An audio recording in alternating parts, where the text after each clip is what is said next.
Hi, Patrick here with DTT. Here we have a new product, the Technician. Today we're going to be running it through the paces and seeing what it's made of. Here we have Dylan from Davidson Defense to talk about it. Yeah, so basically the entire goal for making the Technician was to make something that was extremely high quality. It's going to last for a very, very long time at a very, very good price point. Gino here is our head engineer on designing the entire rifle, so he's going to break it down for us. Yeah, so coming into it, you're going to take a look at it, and already right off the bat, you're going to notice a couple differences between your standard run-of-the-mill $500 AR-15 versus what this guy's going to bring you.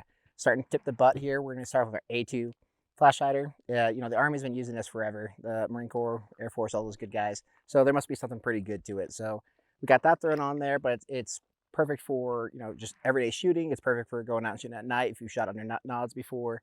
Or you can swap that out for your muzzle device of your choice. So we're not pinning and welding those like a couple different brands do. Moving on back, we've got our 15-inch multi-M-lock selected handguard here. And personally, this is one of my favorite handguards that we carry, that Delta Team carries, as Davidson produces for us, a bunch of good stuff. And it's got multiple slots, so you can be running your lights, you can run different types of attachments, different sling points, vertical foregrips, angled foregrips, all the good stuff. Bipods if you feel like it. Moving on back, we've got our no forward assist upper back here. Forward assist, reduces a little bit of the weight. Also gives that sleek look. So you put it into a bag, you don't have that extra little push up from a forward assist. It's going to have our standard full auto capable bolt carrier group. That's set for 5.56. It's MPI tested. It's great stuff. Standard charging handle. Moving on back through the rifle here, we got our brand new lower parts kits that we're rocking in this. So you'll notice the flat face trigger here, and this trigger pull is awesome. It's a 3.5 pound trigger pull as opposed to your standard 5.5 to 8 pound trigger pull that you can see in most mil spec lower parts kits. We've also got a little bit different than an A2 style grip. This is the Team Accessories pistol grip that we've selected for this one. It's got a little bit of a waffle pattern on there, so a little more grip texture. It's also a soft overmold, so it's pretty comfy on the shooter's hand. Moving back, we've got our SOT mod design. That's going to be our gauntlet arms. Super, super cool. I mean, it's a classic. I mean, special operations guys are cool, so we figure we might as well try to look cool ourselves with this guy. So, yeah, I mean, the inspiration behind the rifle was to build something that every shooter can take out to the range and already be kind of ready to go. Most upgrades that people do on AR-15s, you're already going to be kind of looking at that in this rifle set. These do ship with a magazine, a case, and iron sights. So pretty comfortable. I don't know. It's great. I think the only thing left to do now is shoot it. Shoot 1,000 rounds through it. So we got to do that. Let's go. Have some fun, yeah.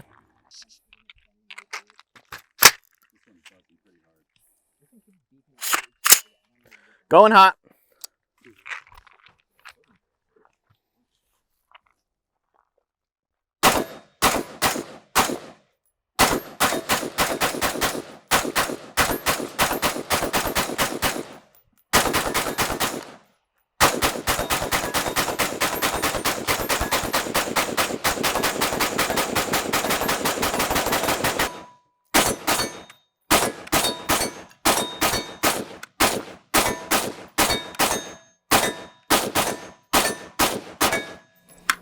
You're bullying that target out there. All right, we're at 220 rounds, Dylan. How are we feeling? We feel really, really good. I'm actually very surprised because what I noticed, number one, is this LPK, this trigger, my finger does not feel tired at all. We've sent over 200 rounds, and I feel ready just to keep cranking. Keep cranking. That's the term we're going to use for that one. So there you go. Let's get our next shooter up and give Dylan a little break here. This one first.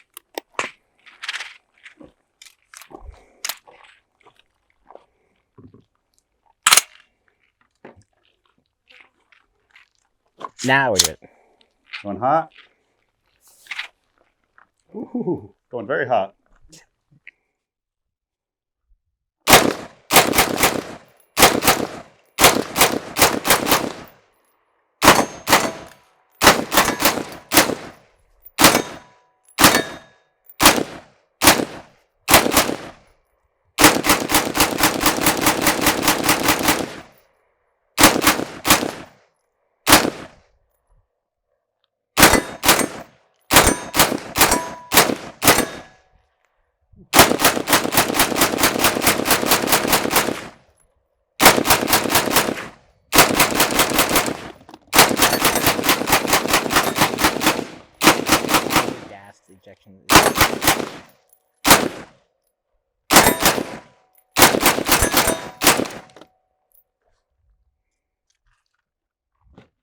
How we feeling? 320 rounds in. Feeling good. Feeling good. Feeling good. Feeling good. Yeah. I like it. Art. Yeah.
Sweet.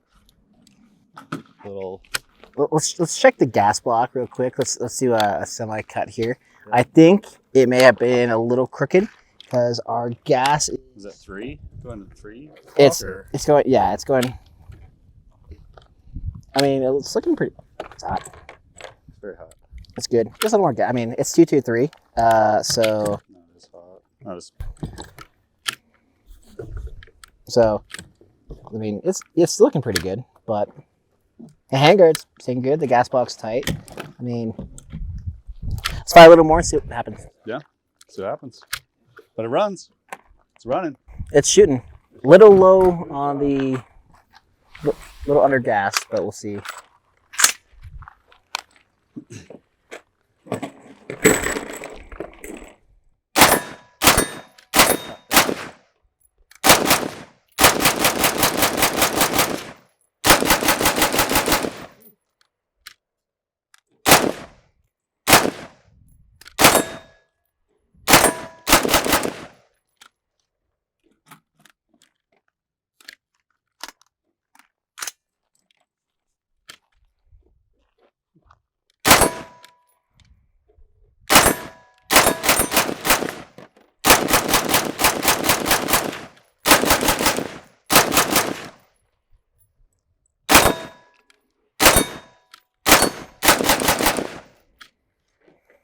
Go. 440 rounds in. Ooh. Getting close, halfway. Feeling spicy? Feeling a little hot? Feeling a little hot. It's accurate though. It's accurate, yeah. That's what matters. Yeah. I'm gonna go ahead and flip this gun over so the ejection doors. So we're about to hit the halfway mark. Yeah. A couple things that we want to take a look at just to see where some areas that we could be looking for as a shooter if you're going to be shooting this much where we can see some issues. So first off, we can look at the handguard. So do we have any spacing on the handguard? I mean, you can pull the camera in here. We don't have any spacing issues going on with that. Sometimes when you're shooting, if you have vertical foregrip and stuff like that, and depending on if you tighten it down to the torque specs that it needs to be on certain rifles, you might get a little bit of handguard movement, a little bit of slippage, but we're not seeing that on this guy right now. On the gas block, we're noticing I don't see any spacing coming from it. You may have noticed that the gas, the rounds were coming out a little, looking like a little under gas, but yeah, when we're getting this hot and we're burning and we're doing all that, that's a little bit to be expected, but I mean, it's still firing, it's still cycling. And that's our key thing, is that we're not having stoppages, we're not having failure to reset a round and stuff like that. That's what we're looking for really out here with this, because most people aren't going to be shooting 1,000 rounds at a time at a single target on a semi-auto platform, or at least, you know, on a 100-degree day. Yeah. I mean, so we got some stuff like that, but it's pretty cool to see some of the different stuff that's going on, the different color changes we see with the muzzle device. I don't know if we can see the gas tube and their camera guy over here, so it's kind of that cool chromium vibe. So, you know, you thought you don't like rainbows, it turns out there's some pretty cool rainbows. So, all right, back to loading ammo. Hi, I know you don't like. I should actually say that. We send them down.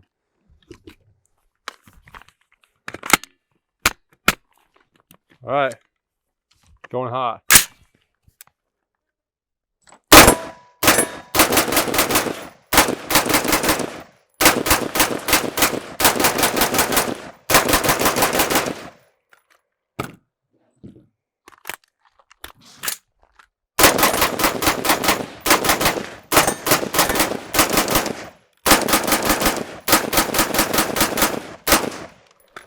Hey, 500 rounds down, 500 to go. We need a range bag, my friend. You need a range bag so it's nice and hot. You don't want to destroy my table. I appreciate that. My wife likes her table. Towards the end there, that was almost too hot to grab. Yeah, it starts to get hotter. We might stress test and do a couple different little things. We can pour some water on it and do some stuff that might have longer term effects if you do too much, like warpage and things. But since we're out here at a stress simulated environment to do what we're doing, you want to pour some water and you get a little steam bath going? Oh, we'll wait a little bit.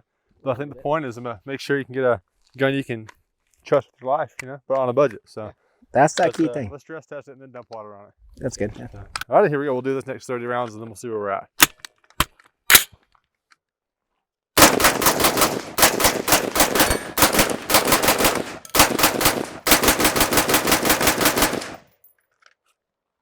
But Yeah, we got some high-end water on an entry-level rifle. Here we go. we have some non-Hawaii compliant water on. So.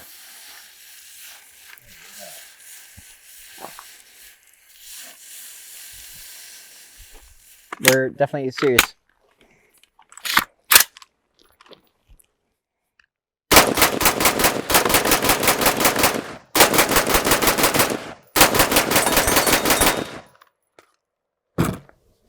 Okay, we'll go 100 rounds. Yeah. We're going.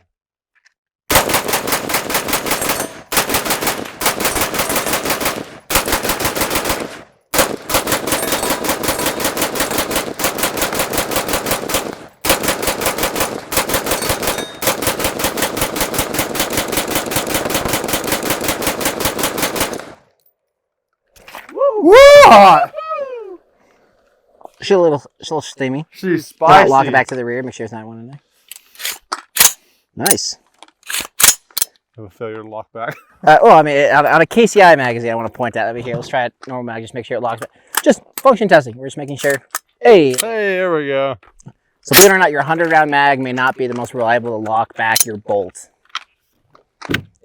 Yeah, weird. Who would have ever guessed? All right. We probably leave that bolt open while we're reloading so we can cool off the internal. We are at 660 rounds. If, 220 plus 220 plus 220 equals 660.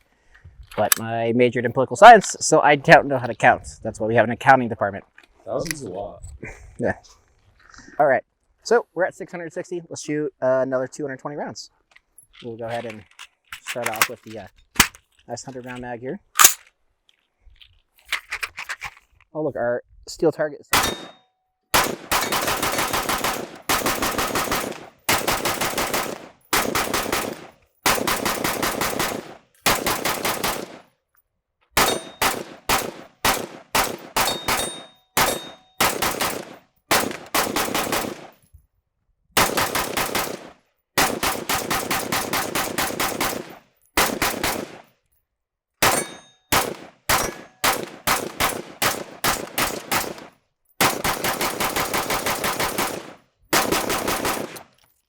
All right. So I'll point out the KCI failed to lock back again. We're just gonna check that. It's locking back still staying open.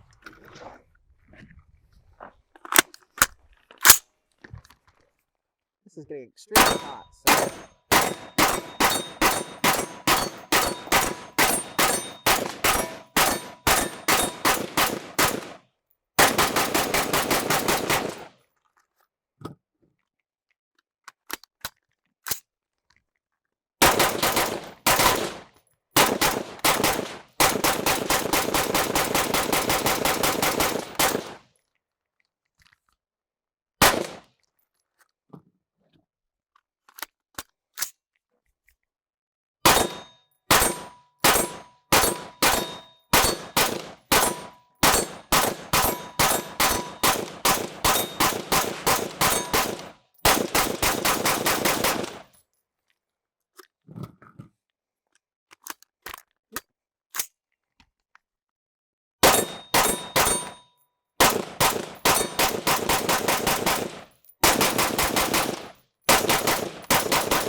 This gun's hot. This gun's hot. Lockback again, running great. Little hot in the hands, even wearing gloves. But that's why you see some of the weird shooting. I want to get through that as fast as we can. That is shooting great. Honest, that trigger feels great. The magazines are fitting correctly. Like, it's honestly super good. I mean, I love that. So let's get our last 120 loaded up and let's get Dylan back out here. All right. Oh, at least we're talking. Dylan, we're at 900 rounds out here on this rifle today. And I want to point out that the only ammunition we fired before this was our 20 rounds that we do for our test firing for our full guns. And that was done in a controlled facility. So here we out doing all our fun stuff. Zach, let's get those last 100 rounds in. Yeah, I'm super excited to see, and we're like Gino said, we're at 900 right now. Let's send it and bring her home.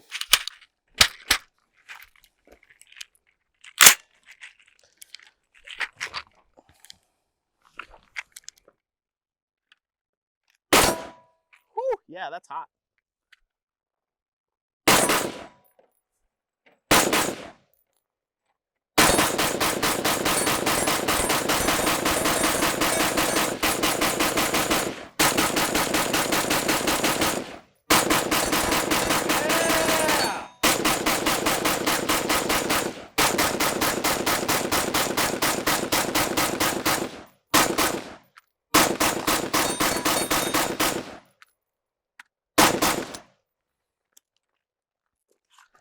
We have officially made it to 1,000 rounds on our brand new Technician rifle, and it is ready for probably another 1,000. And Full some autos, water, maybe. I actually think if we went a full auto lower, poured some more water on her, I think we could have gotten probably another 1,000 rounds through it. Oh yeah. I'm very happy with how that rifle performed. Honestly, like right off the bat, coming out and doing that. I mean, I know we weren't exactly testing for accuracy on that, but we did get tons of pings on our little target down there. We were aiming for that. So that's exactly what we want to see. We didn't have any cook-offs. We didn't have any issues. We still have all our functionality still left in our gun. So charging handle still locks. Still racks. Woo, that is hot. Yeah, that's So hot. we're gonna test that there. So our bolt still locks back. Our ejection port door is still touching that. I mean, our iron sights, they're still here. We don't have any movement on our handguard. Our gas block is sitting exactly where it wants to be. I think we did it. That's a job well done. I think we did it. I think that's pretty solid. So that's hot. Yeah. That's real hot. Or just after 1,000 rounds, it's hot, but it worked, right? Yeah, I am super happy with the performance that we saw here today. Yeah. And I'm super excited for us to be carrying this on our line. So thanks again, Dylan, for coming out here and representing Davidson Defense and getting us out to shoot this gun. Of course. Yeah, I was happily surprised, and I expected as much, but it's still extremely fun to shoot after 1,000 rounds. Yes. If we had 1,000 more, I'd consider another 1,000. Yeah, let us know in the comments. We can get back out here if Davidson Defense again. They got the full autos, and maybe we'll do another 1,000 rounds full auto and see how that goes. That could be really fun. That could be a fun one. But again, leave that comment, like the video, share with friends, and we'll see you in the next one.